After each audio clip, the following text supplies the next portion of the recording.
لله رب العالمين والصلاة والسلام على سيد المرسلين وعلى آله وأصحابه أجمعين.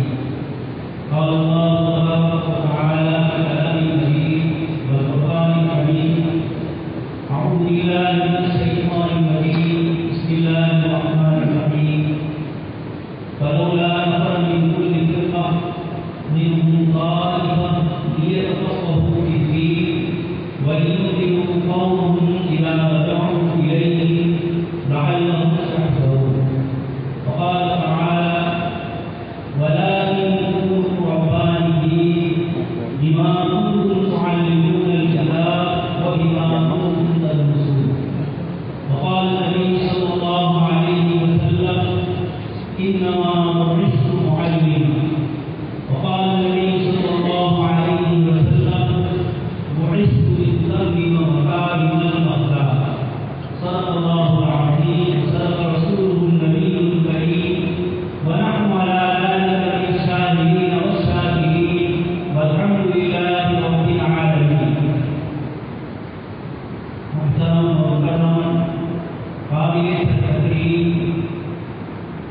مہمان خصوصی ضیوفنا المبجل حضرت شیخ حامد بن اکرم البخاری المدنی حفظہ اللہ تعالی، دیگر علماء کرام، مہمانان نظام اور عزیز طلباء، اللہ تبارک و تعالیٰ کا انتہائی شکر و احسان ہے کہ آج ہم بہت ساری خوشیاں ایک ساتھ محسوس کر رہے ہیں۔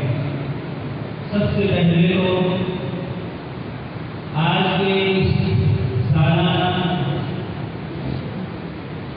جلسے کی سب سے قیمتی کڑی جو ابھی ختم ہوئی اور جس میں فارغ ہونے والے حصہ مکمل کرنے والے حضرات کو صدر عنایت کی گئی، اصلاح وزیر کی گئی۔ یقیناً یہ اللہ تبارک و تعالیٰ کا انتہائی شکر و احسان ہے کہ ہم ان علماء کرام کی اس خوشی اور مسرت کے موقع پر اپنی حاضری سے مسرت ہوئے۔ دوسرا، آج کے اس اجلاس میں مہمان مکرم کے طور پر تشریف لانے والے ایک ایسے بزرگ اور ایک ایسی شخصیت جن کو کئی نسبتیں حاصل ہیں۔ ایک طرف سب سے بڑی نسبت جناب نبی اکرم صلی اللہ علیہ وسلم کی مسجد اور آپ صلی اللہ علیہ وسلم کے روضہ اقدس کے قریب میں حدیث شریف کے درس کی آپ کو سعادت نصیب۔ یہ روحانی رشتہ جناب نبی اکرم صلی اللہ علیہ وسلم کے ساتھ آپ کو ملا ہوا۔ دوسرا رشتہ آپ کا شہر بخارا سے آپ کی نسبت امیر المؤمنین فی الحدیث حضرت امام بخاری رحمۃ اللہ علیہ سے آپ کا نسبی اور آپ کا علاقائی واسطہ اور روحانی اعتبار سے مسجد نبی میں بخاری شریف کا درس ہے۔ ایسے مہمان مکرم کا ہمارے درمیان میں ہونا یہ ہمارے لیے انتہائی سعادت اندیش کری۔ میں حضرت کو سورہ گجرات کی طرف سے اور خاص کر کے اس دارالعلوم کے علماء نے اور یہاں کی انتظامیہ نے آپ کو یہاں تشریف لانے کے لیے آپ کا ہمارے درمیان میں ہونا اس مبارک اجلاس کی نسبت سے انتظامیہ کو میں مبارکبادی دیتا ہوں۔ اللہ تبارک و تعالیٰ حضرت کے فیض و کمال سے ہم سب کو مسرت فرمائے، آپ کے منصورات عالیہ سے ہم سب کو اللہ تبارک و تعالیٰ مستفیض فرمائے۔ دوستوں اور بزرگوں، آپ کے سامنے میں کلام پاک کی آیات کی تلاوت کی، اس میں اللہ تبارک و تعالیٰ یہ ارشاد فرماتے ہیں: فَلَوْلَا نَفَرَ مِن كُلِّ فِرْقَةٍ مِّنْهُمْ طَائِفَةٌ لِيَتَفَقَّهُوا فِي الدِّينِ۔ کہ اس امت میں جماعت ایسی ہونی چاہیے جو اللہ کے دین کی فہم اور اللہ پاک کے دین کا علم حاصل ہے۔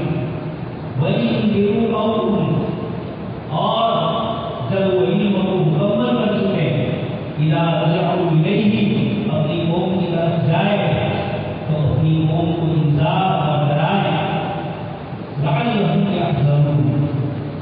ہے کہ جن لوگوں تک یہ پہنچیں گے وہ اس سے کریں گے اور وہ کامیاب ہوں۔ حاصل یہ ہے کہ اللہ پاک اس آیت میں ہمارے مدارس اسلامیہ کے نصاب کو بھی ذکر فرمایا ہے اور اس کے ساتھ ساتھ مقصد تعلیم کو بھی ذکر فرمایا۔ نصاب میں تو فرمایا دین کی سمجھ قرآن اور حدیث کی گہری بصیرت حاصل کرے اور اس کے ساتھ دوسرے نمبر پر اپنی قوم میں آ کر کتاب و سنت کی دعوت کو اللہ کے بندوں تک پہنچائے۔ یہ مدارس اسلامیہ کا سب سے بڑا مقصد ہوتا ہے، یہاں تعلیم حاصل کی جاتی ہے اور اس کے ساتھ اس تعلیم کو اللہ کے بندوں تک پہنچایا جاتا ہے۔ میں نے آپ کے سامنے ایک اور آئے کہ کلمات کی تلاوت کی جس میں اللہ تبارک و تعالیٰ انبیاء کرام علیہ السلام کو لگنے والے الزام کا جواب دیتے ہیں اور یہ فرماتے ہیں نبی کبھی یہ نہیں کہہ سکتے ہیں کہ بے بندے بن جاؤ، بلکہ نبی فرمائیں گے وَلَٰكِن كُونُوا رَبَّانِيِّينَ، لیکن تم رب والے ہو۔ دوست اور بزرگوں، بہت مختصر سے جملے میں قرآن کریم میں اپنے اعزاز کو بدلا ہے۔ علماء نے ہی فرمایا وَلَٰكِن كُونُوا رَبَّانِيِّينَ، یہ سب سے بڑی نسبت ہے۔ پہلی آیت میں وحی نازل ہو رہی ہے اقرأ باسم ربک الذی خلق، وہاں بھی باسم ربک فرمایا کہ تمہارا پڑھنا پڑھانا یہ مادی علوم کی بنیاد پر نہ ہو، تمہارا یہ پڑھنا پڑھانا دنیاوی کسی غرض سے نہ ہو، علماء کے ساتھ مواعظ کے طور پر نہ ہو، فخر اور ریاکاری کے طور پر نہ ہو، بلکہ تمہارا یہ پڑھنا اور پڑھانا محض اپنے آپ کو اپنے اللہ اور اپنے رب سے جوڑنا۔ وَلَٰكِن كُونُوا رَبَّانِيِّينَ، کیوں؟ بِمَا كُنتُمْ تُعَلِّمُونَ الْكِتَابَ وَبِمَا كُنتُمْ تَدْرُسُونَ، کتاب و سنت کے علم کو پڑھ کے پڑھاتے ہو، کتاب و سنت کے علوم سے تمہاری وابستگی ہے۔ عزیز طلبا مقامی ہو رہے ہیں، جو علماء اور مفتی حضرات یہاں سے نکل کر سنت تک پہنچ رہے ہیں، اللہ تبارک و تعالیٰ ہم سب کو فرما رہے ہیں وَلَٰكِن كُونُوا رَبَّانِيِّينَ، تمہاری نسبت دنیاوی علوم والوں کی طرح نہیں ہے، تمہاری نسبت رب والی نسبت، تمہاری نسبت جناب نبی اکرم صلی اللہ علیہ وسلم کی بار اعلان، یہ سب سے پہلے وحی اقرأ وربک الاکرم الذی علم بالقلم، یہ جو ہمیں قلم کا علم دیا گیا، کتاب علم دیا گیا، یہ کس نے دیا ہے؟ پہلی آیت میں اللہ پاک نے فرمایا اقرأ باسم ربک، اپنی ایک صفت ربوبیت کو ذکر فرمایا اور جہاں علم کا مسئلہ آیا اقرأ وربک الاکرم الذی علم بالقلم، الرحمن علم القرآن، یہ صفت رحمت ہے اللہ پاک کی، جس کی نسبت سے آج میں اور آپ علم کی نسبت کے کہ اللہ پاک کی شان اکرمیت، اقرأ وربک الاکرم، اس رب اکرم نے ہمیں اپنی کتاب اور اپنے نبی کے علوم میں سے جو کچھ دیا ہے ہمیں اس علم کی راز رکھنی ہے۔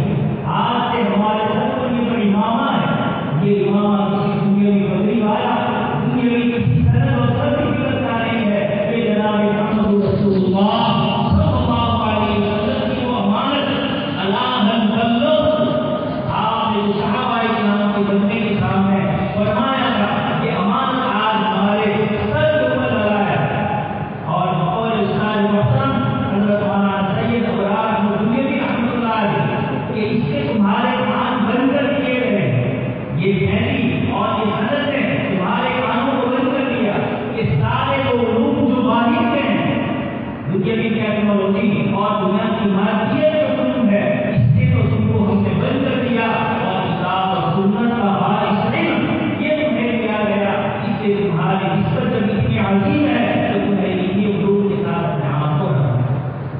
یہ تو میری گفتگو ہمارے عزیز قائم ہونے والے علماء کرام۔ دوسری بات، مدارس اسلامی دنیا میں اس وقت دو قسم کی تعلیم دی جا رہی ہے، ایک طرف کتاب و سنت کا علم ہے جو کہ مدارس اسلامیہ میں بنا پڑھایا ہے، اور صرف تو تعلیم نہیں ہے، سیدنا ابراہیم علیہ السلام نے بیت اللہ کی تعمیر کے موقع پر ربنا وابعث فیہم رسولا منہم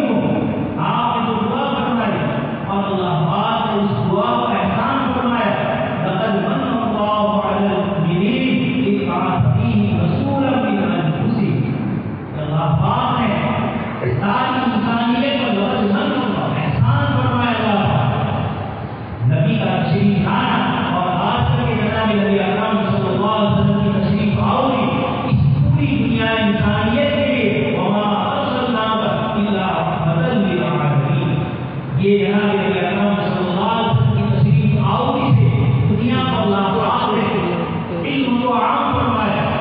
سیدنا عیسیٰ علیہ السلام کو آسمان پر اٹھایا گیا. اس کے بعد 570 سال تک وحی الہی سے یہ پوری ہوئے نبی محبوب ہے.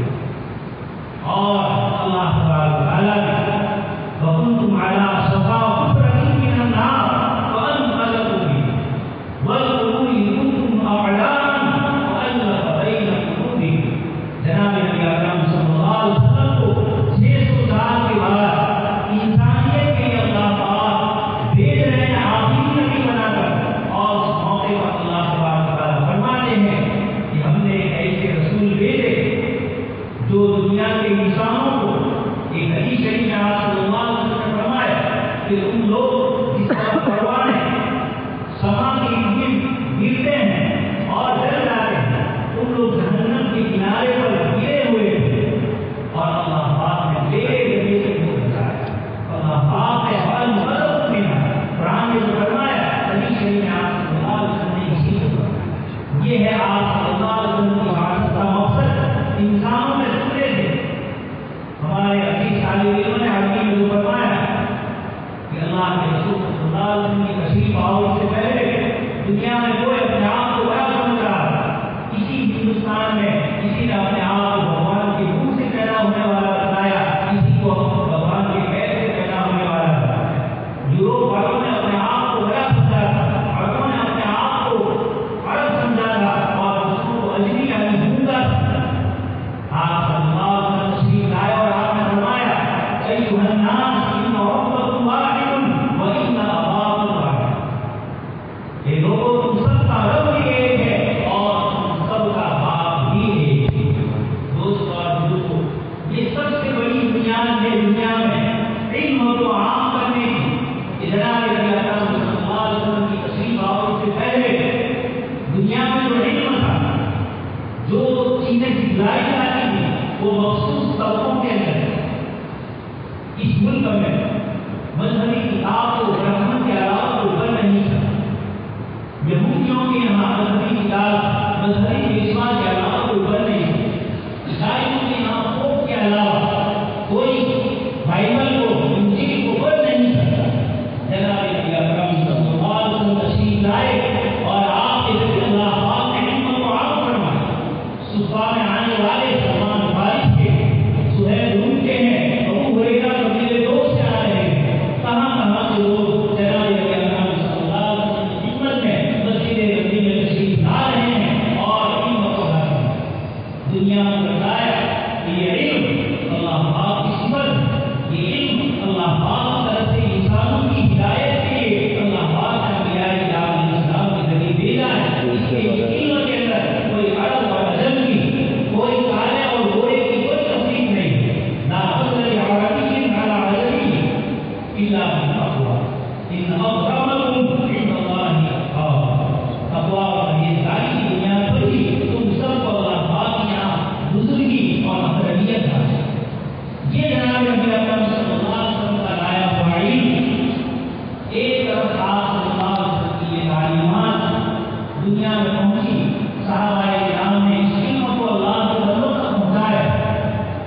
حضرت عمر بن خطاب رضی اللہ عنہ فرماتے ہیں کہ عمر مجھے بقیہ چرانے نہیں آ رہا, نحن قوم اعزنا اللہ بالاسلام. ہم ایک قوم تھی جن کے اوپر حکومت کرنے کے لیے کوئی تیار نہیں.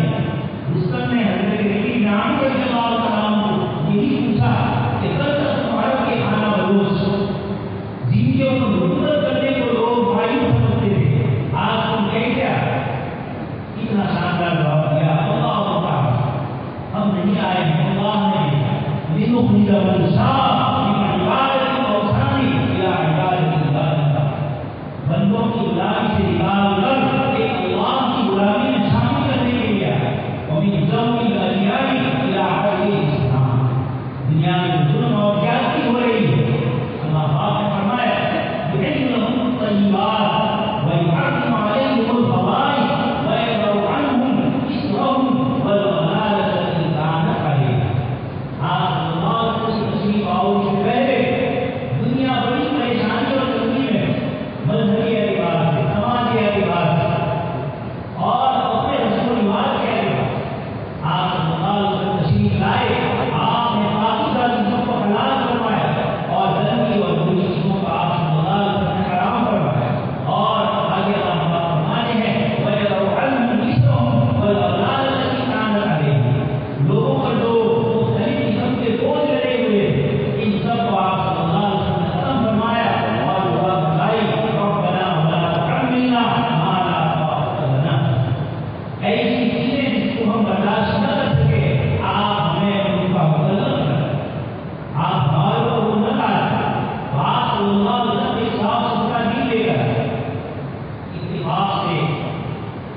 مدت تک مسلمانوں نے دنیا کو علم پہنچایا، لیکن سوئے دشمنی اسلامی حکومتی نظام کے اور اس کے ساتھ ساتھ مسلمانوں کا تعلیم و تعلم کا جو سلسلہ اس میں کمزوریاں اور سائنس اور ٹیکنالوجی کا وہ علم جو صحابہ کرام سے لے کر دمشق اور وہاں سے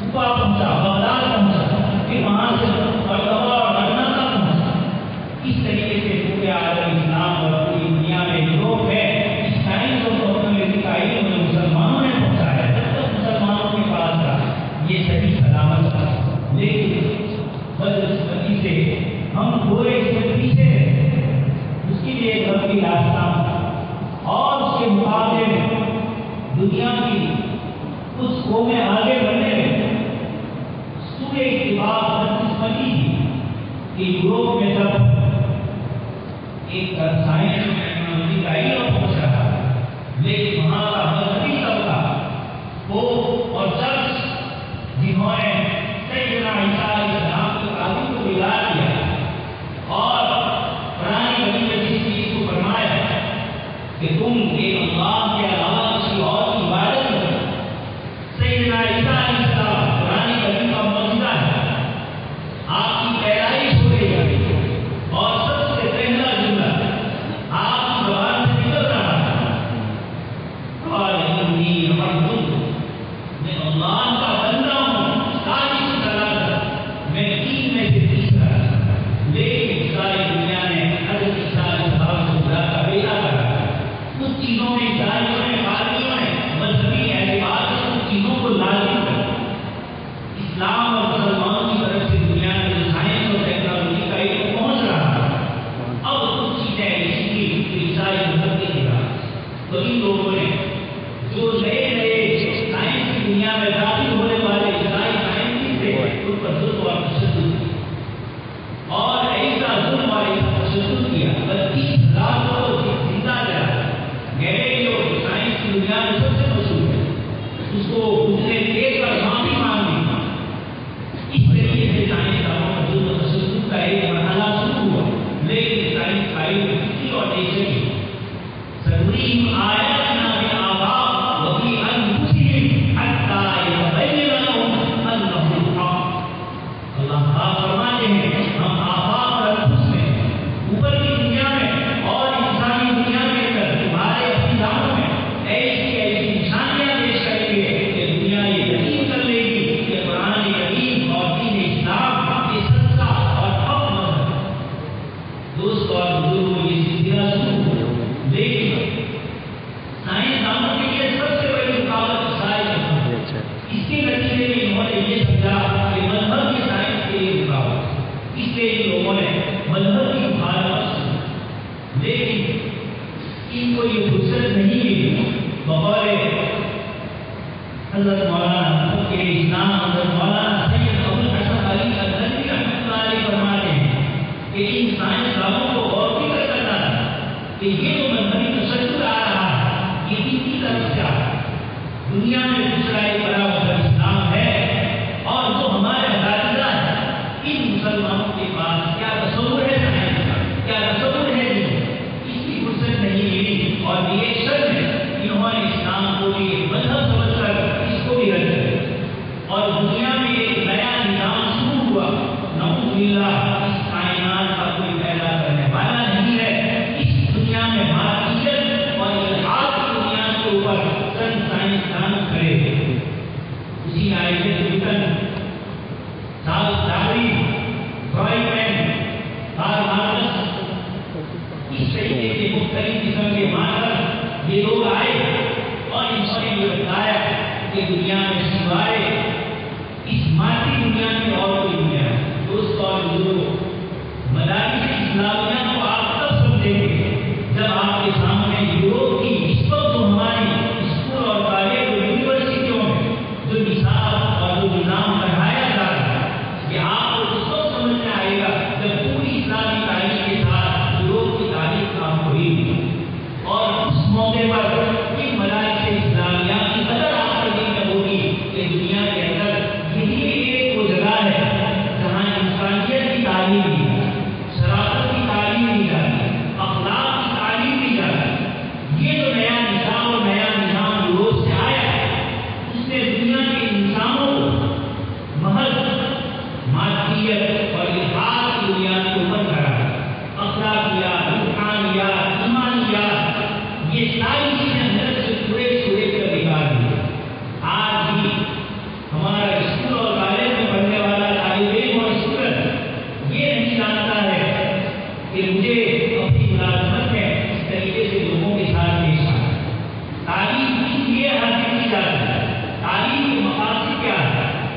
سوائے روزی روٹی کے حضرت مولانا علی نیازی رحمۃ اللہ علیہ نے فرمایا لا معبود الا اللہ، میرا ایک ہی معبود ہے پیٹ۔ آپ کسی بھی پڑھنے والے سے پوچھ لیجیے کہ تمہارا کون معبود ہے؟ کیریئر بنانے کے لیے، اپنی زندگی آباد کرنے کے لیے کہ کیا ہو رہا ہے دنیا کے اندر، جو اتنا زیادہ ٹیکنالوجی کیپیسٹی جانتا ہے وہی اتنا زیادہ انسانوں کو ہلاک اور برباد کرنے کی فکر ہے۔ ایسا تو کس نے کرا ہے؟ دنیا کی ہلاکت کے بڑے بڑے ہتھیار کہاں بن رہے ہیں اور کون بنا ہے اور کس مقصد سے بنے گا؟ اس لیے انسانوں کو آپس میں لڑایا جا رہا ہے، عربوں کو عربوں کے ساتھ، اجمیوں کو اجمیوں کے ساتھ، دنیا بھر میں جو لڑائیاں پھیلی ہوئی ہے، اس کی ایجاد کرنے والے یہ ہتھیار کہاں سے آئے؟ یہ سب کا سب مادیت اور الحاد کی بنیاد پر۔ اس کے مقابلے میں قرآن کریم نے ایک دوسرا تصور پیش کیا۔ آج مسلمان کی طرف سے یہ سمجھتا ہے کہ جس کے بعد ہتھیار زیادہ ہو، جس کے بعد ٹیکنالوجی زیادہ ہو، وہی دنیا میں کامیاب ہے، اور جس کے پاس ٹیکنالوجی نہیں ہے، مادیت نہیں ہے، اسباب نہیں ہے، وہ ناکام ہے۔ دوستو اور بزرگوں، ان مدارس اسلامیہ میں جو پڑھایا جا رہا ہے اور اس کا سب سے بڑا رب رباب اللہ پاک کی کتاب قرآن مجید ہے، وہ انبیاء الہی علیہ السلام کے واقعات کے ذریعے ہمیں بتاتی ہے کہ ایک عرصے میں جناب یوسف علیہ السلام دل لگی اور بستی کی ساری شکلیں آپ کے خلاف اپنائی جا رہی ہیں، آپ کو جیل میں ڈالا جا رہا ہے، آپ کو کوڑے مارے جا رہے ہیں، لیکن قرآن کریم میں حضرت یوسف علیہ السلام کے رشتے کو خود یوسف علیہ السلام نے فرمایا إِنَّهُ مَن يَتَّقِ وَيَصْبِرْ فَإِنَّ اللَّهَ لَا يُضِيعُ أَجْرَ الْمُحْسِنِينَ۔ إِنِّي لَمْ أَخُنْهُ بِالْغَيْبِ، میں عزیز مصر کی بیوی کے ساتھ کوئی خیانت نہیں کی، جو سب سے یہ خیانت کرے گا إِنَّهُ لَا يُفْلِحُ الْكَافِرُونَ۔ اس نے کہا وراودته التي هو في بيتها عن نفسه وغلقت الابواب وقالت هيت لك وقال معاذ الله انه ربي احسن مثواي انه لا يفلح الظالمون۔ ظالم دنیا میں کبھی کامیاب نہیں، زنا کاری کرنے والا دنیا میں کامیاب نہیں ہوتا۔ سیدنا یوسف علیہ السلام کے ذریعے اللہ پاک نے ہمیں بتایا کہ مادی مدعے اللہ والے یہ سمجھتے ہیں کہ مادی چیزیں ہمارے پاس ہوگی تو ہم کامیاب ہوں گے۔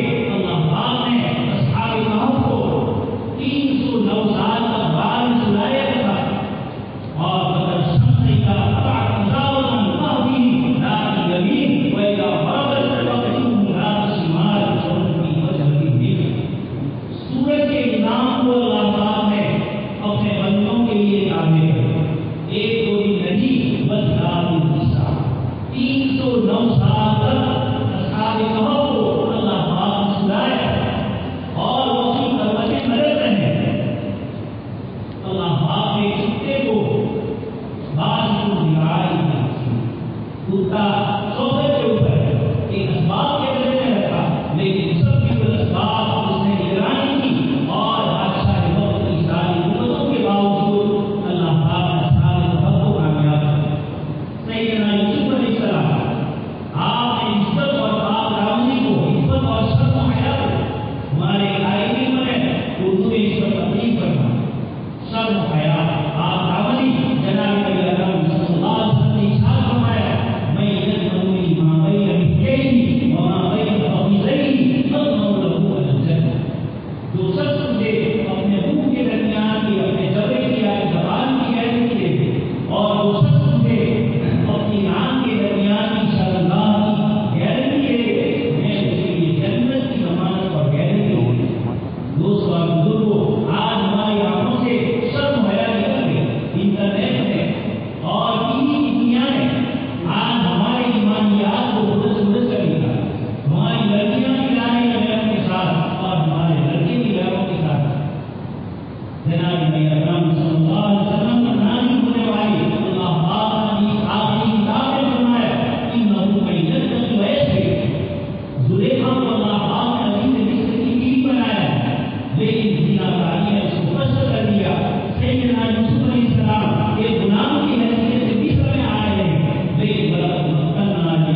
یہ قرآن علوم ہمیں دلوں میں سکون اور طمانینہ دیتے ہیں.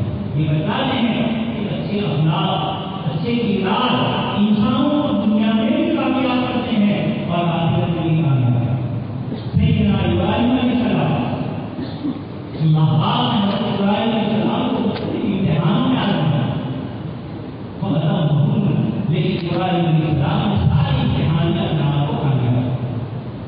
آپ نے کہا بھائی والا آپ لوگوں کو کیسے سکھا کر دیں، کئی بدتین موت. اللہ پاک نے ابراہیم علیہ السلام سے فرمایا کہ ابراہیم تمہیں تو شک ہے، فرمایا کہ نہیں، یقین تو ہے، اپنی یقین تو ہے، میرے عین یقین آنکھوں سے بھی ہے.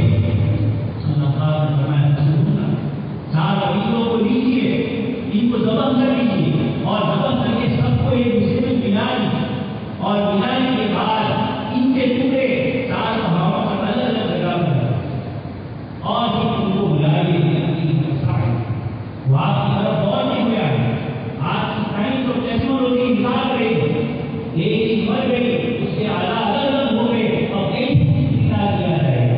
اللہ پاک فرماتے ہیں میری قدرت ہوگا. اس کے بعد قرآن کریم نے اسماء الحسنی کے ذریعے غنی فرمایا ان اللہ علی کل شیء قدیر، ان اللہ عزیز حکیم. اللہ پاک کی ذات قدرت اور طاقت والی ہے. وہ حضرت موسیٰ علیہ السلام کو جس کی پیدائش سے پہلے فرعون نے موسیٰ علیہ السلام پیدا نہ ہو اس کے لیے ساری کوششیں کی، لیکن اللہ سبحانہ و تعالیٰ سیدنا موسیٰ علیہ السلام کو فرعون کے گھر میں پہنچے تھے. اللہ پاک کی طاقت عظیم اور حکیم. یہ چیلنج اللہ تعالیٰ دے رہے ہیں کہ دنیا والے سب کچھ کرتے رہے.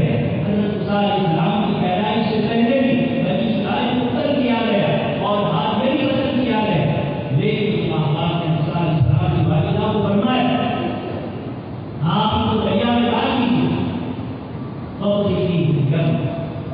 اور کیا فرمایا اِنَّا رَادُوهُ إِلَيْكَ وَجَاعِلُوهُ مِنَ الْمُرْسَلِينَ. وہ بچہ جس کی زندگی کا مسئلہ، جس کو بچا بچا کے ایک چھوٹے سے صندوق میں رکھ کر دریا کے حوالے کیا جائے، اور ایسے موقع پر کون اس کی زندگی کی گارنٹی دے سکتا ہے؟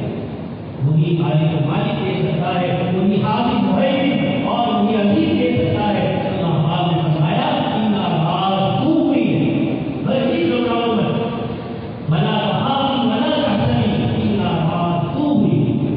جناب نبی اکرم صلی اللہ علیہ وسلم اور حضرت ابوبکر صدیق رضی اللہ عنہ بعد میں دشمن کنارے پر کھڑے ہیں، اگر وہ جان کر دے دے تو آپ صلی اللہ علیہ وسلم اور حضرت ابوبکر صدیق ہجرت کے سفر میں پکڑے. حضرت ابوبکر صدیق نے فرمایا اللہ کے رسول صلی اللہ علیہ وسلم اگر یہ لوگ نیچے جا کر دیکھ لیں گے ہم پکڑ ہیں. آپ صلی اللہ علیہ وسلم نے کیا فرمایا؟ قرآن کریم نے اس کو فرمایا اِنْهُمَا فِي الْغَارِ إِذْ يَقُولُ لِصَاحِبِهِ لَا تَحْزَنْ إِنَّ اللَّهَ مَعَنَا. یہ ابوبکر صدیق آپ غریب لگائیے مت، إِنَّ اللَّهَ مَعَنَا. قرآن کریم کی وضاحت تاکید ہے إِنَّ اللَّهَ مَعَنَا. بنی اسرائیل فرعون سے بھاگ کر دریا کے کنارے پر پہنچ گئے. سامنے دریا ہے اور پیچھے فرعون کا لشکر ہے. فلما تراءى الجمعان قال اصحاب موسى انا لمدركون. موسیٰ علیہ السلام کے اصحاب کہہ رہے ہیں انا لمدركون، ضرور بھی ضرور تاکید کے ساتھ ہم پکڑے جائیں. مدرکون اس میں مفہوم کا چکا ہمارا روایت کہ آپ جانتے ہیں یہ کیوں فرمایا؟ اسی تاکید سے بنی اسرائیل گھبرا گئے. سیدنا موسیٰ علیہ السلام کہہ رہے ہیں انا لمدركون کلا ان معی ربی. موسیٰ علیہ السلام نے فرمایا ہرگز نہیں، میرے ساتھ میرا رب ہے. ان معی ربی. دوستو الحمدللہ رب العالمین پہلے دن سے تو ہمیں تعریف کی جاتی ہے کہ اس پوری کائنات کا پیدا کرنے والا، اس کی تربیت کرنے والا ایک اللہ ہی ہے. اللہ پاک کی ذات عالی کے علاوہ کائنات کا کوئی خالق اور مالک نہیں. اس لیے ان آیات کے ذریعے قرآن کریم ہمیں اس بات کا سبق دیتا ہے کہ ہم نے یونس علیہ السلام کو مسیح کے پیٹ میں بچایا. ایوب علیہ السلام کی اولاد وغیرہ کو ہم نے امتحان اور آزمائش کی، لیکن دوبارہ ہم نے حضرت ایوب علیہ السلام کو رحمت ہماری طرف سے ہم نے ان کو اولاد عطا فرمائی، مال عطا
دہلی میں اس موقع پر ایک ظالم بادشاہ آیا اور ظلم و تشدد کر رہے ہیں.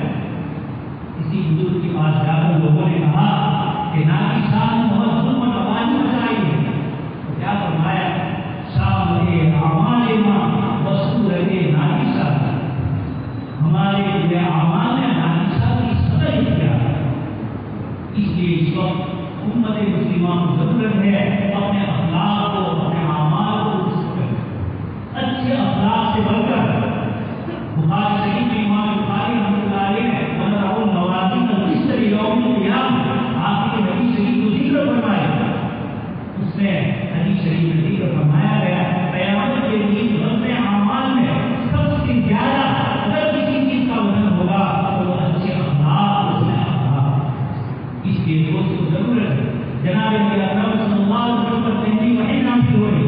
آپ ہمارے گھر میں پوری دستی ہوئی اور حضرت حدیث پورا رضی اللہ تعالیٰ فرماتی ہے اللہ اللہ لا یحب اللہ اکبر. یہ اللہ کے رسول صلی اللہ علیہ وسلم اللہ پاک آپ کو ہرگز ضائع نہیں کرے. اور یہ کیا کرنا ہے ابھی نہیں کریں نبوت سے پہلے کے عمل آپ